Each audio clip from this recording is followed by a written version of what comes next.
Hello everyone, welcome back to my channel. आज हम react के एक बहुत ही इंपॉर्टेंट टॉपिक के बारे में सीखने वाले हैं, जो कि है events and event handling. Event basically क्या होता है? अगर आप वेबसाइट के अंदर किसी भी बटन पे क्लिक करते हो, या फिर जब आप इनपुट बॉक्स में कुछ टाइप करते हो, या फिर आप जब माउस ओवर करते हो, तो ये सारे क्या होते हैं? इवेंट्स होते हैं। जब हम बटन पे क्लिक करें तो कुछ ना कुछ एक्शन परफॉर्म हो, जैसे कि अगर आपका फॉर्म सबमिट होता है तो एक पॉपअप आना चाहिए कि योर फॉर्म इज सबमिटेड, कुछ इस तरह से। तो ये सारे क्या होते हैं? इवेंट्स होते हैं। कुछ ना कुछ एक्शन परफॉर्म हो रहा है यहाँ पे, तो इसको ही हम लोग इवेंट्स बोलते हैं। अब इस इवेंट को हैंडल कैसे किया जाता है, ये आता है इवेंट हैंडलिंग के अंदर। तो हम लोग प्रैक्टिकल के साथ देखेंगे कुछ बेसिक जो इवेंट है, जो बिगनर्स के लिए इंपॉर्टेंट है। चलिए वीडियो को स्टार्ट करते हैं, और वीडियो काफ़ी हेल्पफुल होने वाली है, तो वीडियो को एंड तक जरूर देखना। तो अभी हम लोग सबसे पहले अपना VS कोड ओपन कर लेते हैं।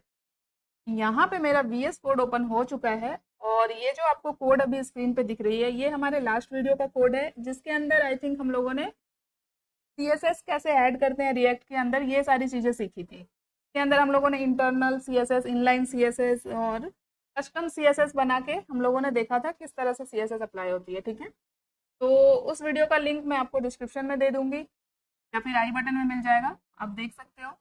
अभी के लिए हम लोग ये सारे फाइल्स को यहाँ से क्लोज कर देते हैं। अभी ये कंप्लीट न्यू वीडियो है, ये देख सकते हो, ये हमारा app.jsx है। इसके अंदर होम कंपोनेंट वगैरह यूज़ हो रहा है, तो हम क्या करेंगे, अभी होम कंपोनेंट को यहाँ से हटा देते हैं, क्योंकि अब हम लोग होम कंपोनेंट को यूज़ नहीं करने वाले हैं।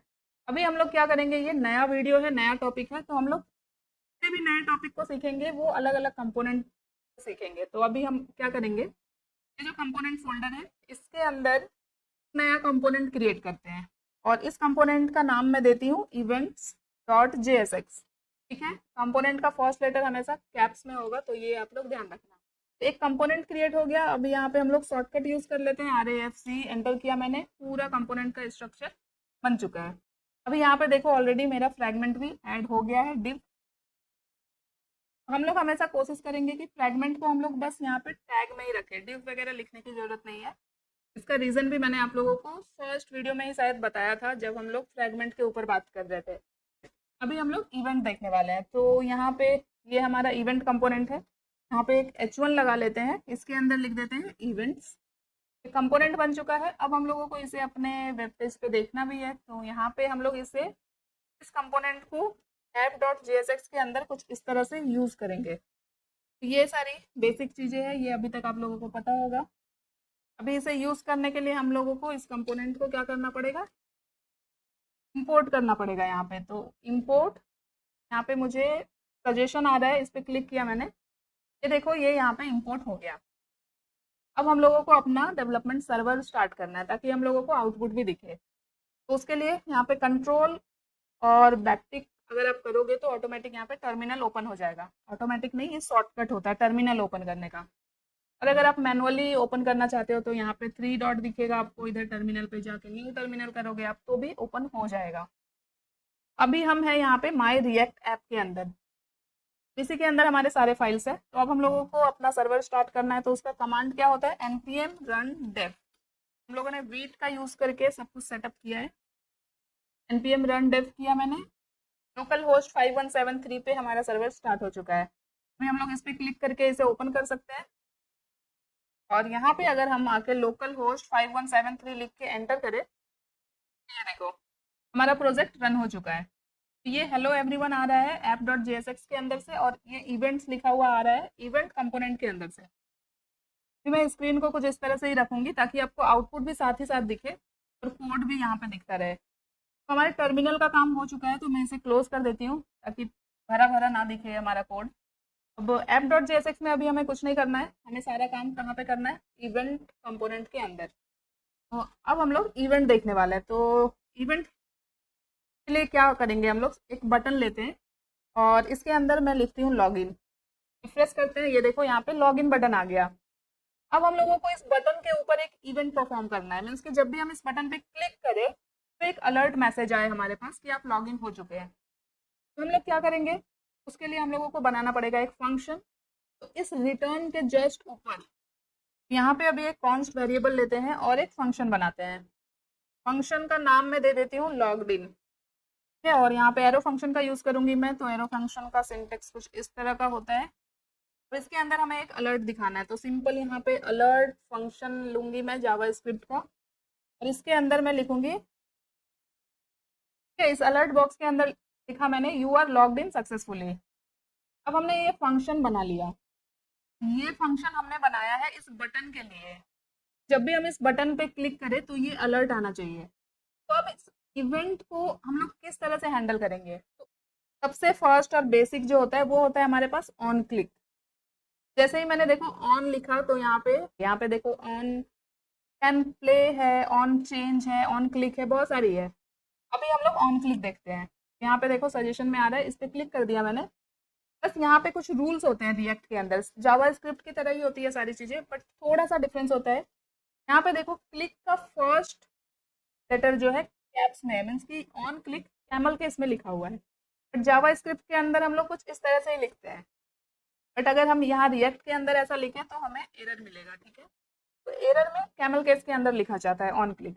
अब हमें क्या करना है, हमें ये वाला फंक्शन चलाना है बटन क्लिक पे। तो इस फंक्शन को हमें डायरेक्टली यहाँ पे इस करली ब्रेसेस के अंदर दे देना है। ठीक है, यहाँ पे मैंने कोई पेरेंथेसिस वगैरह इस तरह से ऐड नहीं किया है, जैसा कि नॉर्मल जावा स्क्रिप्ट में होता था। अगर हम ऐसा करेंगे तो क्या होगा, अगर मैं एक बार रिफ्रेश करूँ यहाँ पे, ये देखो बिना क्लिक किए ही हमारा फंक्शन ये चल रहा है। ओके किया मैंने, ये देखो फिर भी नहीं जा रहा है ये। हर बार जैसे ही हम रिफ्रेश करेंगे बिना बटन पे क्लिक किए ये अलर्ट फंक्शन चल जा रहा है।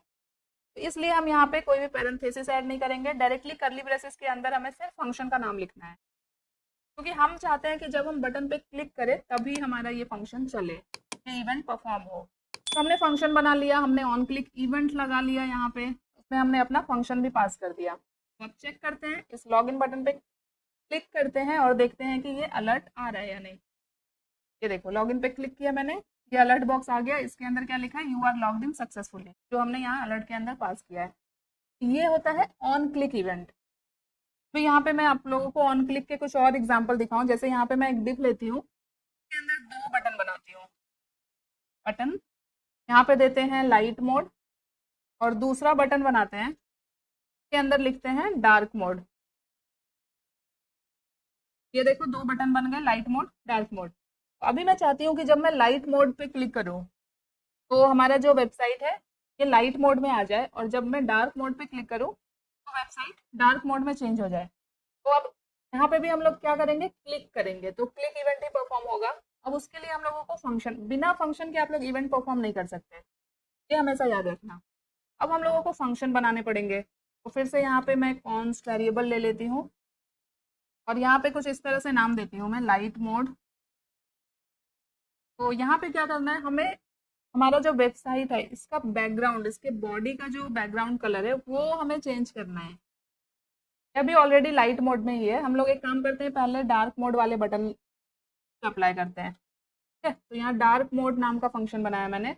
इसके अंदर हम लोगों को क्या करना है, सबसे पहले तो हमारा HTML कैसे सेलेक्ट होता है, डॉक्यूमेंट डॉट, यहाँ पे हमें बॉडी का बैकग्राउंड कलर चेंज करना है। ठीक है, तो डॉक्यूमेंट डॉट बॉडी।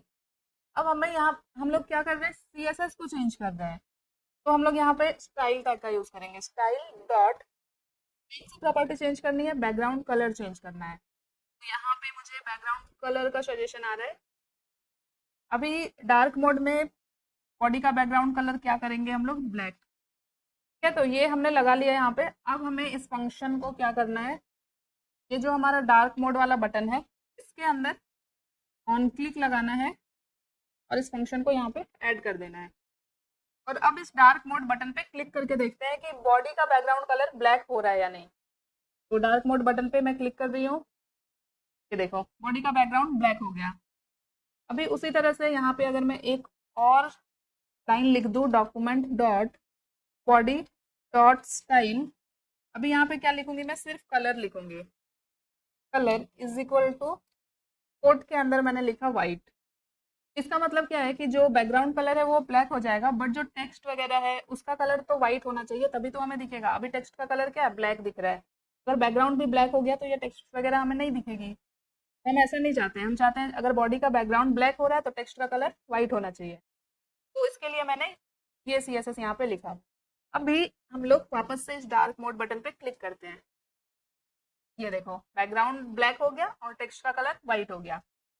अभी हमें इस मोड को चेंज करना है, वापस से लाइट मोड पे जाना है। तो हम क्या करेंगे, इस लाइट मोड बटन पे फिर से एक फंक्शन लगाएंगे। तो अभी मैं इस पूरे कोड को कॉपी करके यहाँ पे डुप्लीकेट करती हूँ इस फंक्शन को, और अब इस फंक्शन का नाम हो जाएगा लाइट मोड।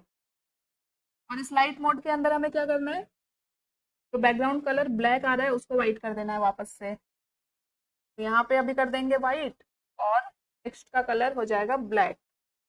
और इस बटन के अंदर आके हमें क्या करना है, फंक्शन को मैं यहाँ से कॉपी कर लेती हूँ।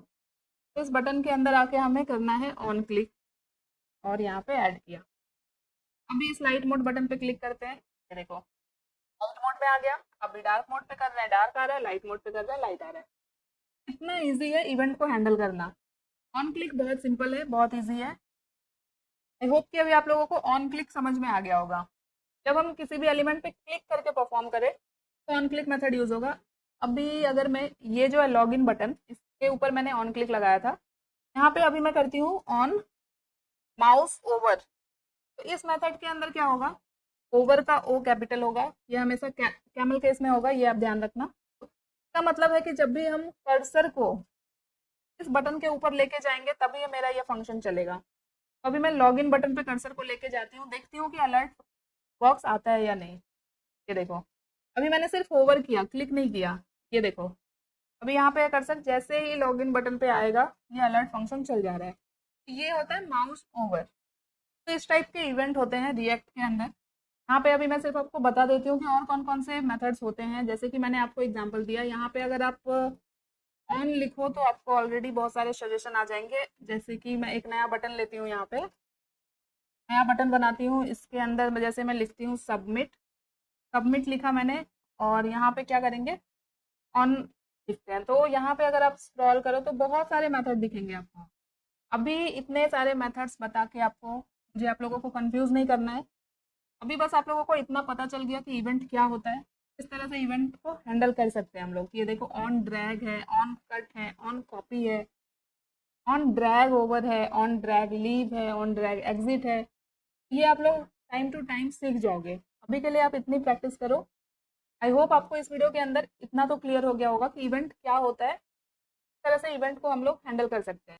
मोस्ट इंपॉर्टेंट, इवेंट को हैंडल करने के लिए हमें फंक्शन बनाना ही पड़ता है, तो ये आप लोग ध्यान रखना। और बिल्कुल सेम है जैसा जावास्क्रिप्ट के अंदर इवेंट होता है, सेम वैसे ही होता है, बस थोड़ा सा सिंटेक्स चेंज होता है रिएक्ट के अंदर, और कुछ नहीं है। आई होप आपके लिए ये वीडियो हेल्पफुल रही होगी, आपको इवेंट के बारे में क्लियर हो गया होगा। मिलते हैं नेक्स्ट वीडियो में एक नए टॉपिक के साथ। अगर ये वीडियो अच्छी लगे तो वीडियो को लाइक कर दो, इसे और लोगों तक शेयर करो, और अगर अभी तक मेरे चैनल को सब्सक्राइब नहीं किया तो प्लीज़ चैनल को सब्सक्राइब कर लेना, ताकि मेरे आने वाले नई वीडियोस आप लोगों को मिलते रहे। मिलते हैं नेक्स्ट वीडियो में, तब तक के लिए thank you so much guys for watching this video. Bye bye.